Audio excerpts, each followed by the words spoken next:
ki Hz. İbrahim gibi kendi döneminin kurtlarından arınan, vatan, geçtiği şeyleri sevmeyen, mantıksız şeylerin peşinden gitmeyen bir gençlik. Ateşe atılma pahasına da olsa toplumda doğrunun şahitliğini yapabilecek bir gençlik. Hz. Yusuf gibi Rabbinin rızasını nefsine ve şeytani duygularına hakim kılabilecek bir gençlik. Hz. Meryem gibi iffetiyle abideleşecek, hayasıyla hayatını bütünleştirecek bir gençlik. Kalbini öğütle yaşatan, hikmetle aydınlatan bir gençlik. Bizler böyle bir gençliğin hür ve gür sesi olmak için Bismillah diyerek yeniden yola çıktık. Elhamdülillah bize bugünü yaşatan Rabbimize, elhamdülillah bize bugünü yaşatan Rabbimize, elhamdülillah bize bugünü yaşatan Rabbimize diyelim. 2023 yılı yaz okulu kapanış programına hepiniz hoş geldiniz, sefalar getirdiniz. 2021 yılının Haziran ayında Türkiye Gençlik Vakfı Bingöl'ün temsilciliği bayrağını devraldığımız gün bir hayal kurduk. Bingöl'de ulaşılmadık hiçbir genç bırakılmayana kadar durmadan gecemizi gündüzümüze katarak çalışacağız. İşte bu görmüş olduğumuz fotoğraf da Allah'ın izniyle bunun belirli bir yere, bu hayalimizin belli bir yere geldiğinin en büyük göstergesidir.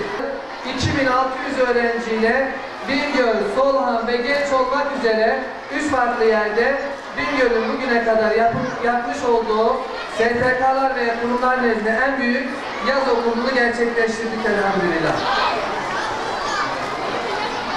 Türkiye Gençlik Vakfı olarak lisede, kadın aile koordinatörlüğünde, üniversitede, ortaokulda birçok çalışmaya imza attık. Gençlik deyince birilerinin aklına geldiği gibi umursamaz bir gençlik değil, Musab bin Ümeyr gibi Yesrib'leri Medine'ye çeviren, Cafer-i Tayyar gibi gittiği yerin kralına iman lezzetini tattıran, Yunus Emre'ler ve canlı şahit olduğumuz ülkemize çağ atlatan Selçuk Bayraktarlar ve kendini davası uğruna feda edecek kadar büyük gençler Yasin Börüler ve onun hocası Şehit Aytaç Baranlar geliyor. Türkiye Gençlik Vakfı olarak Z kuşağı değil, Teknofest kuşağı, X kuşağı değil, teknoloji kuşağı, kısacası harf kuşağı değil, Allah'ın izniyle İslam kuşağı yetiştireceğiz. Özellikle sizlerden birkaç söz istiyorum. Gerçekten görülmeye değer bir sahne.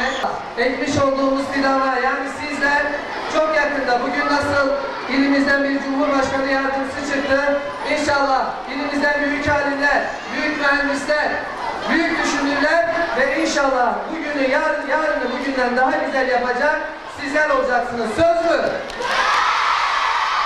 Söz mü? En başta imanımız için çalışacağız. Söz mü? Memleketimizi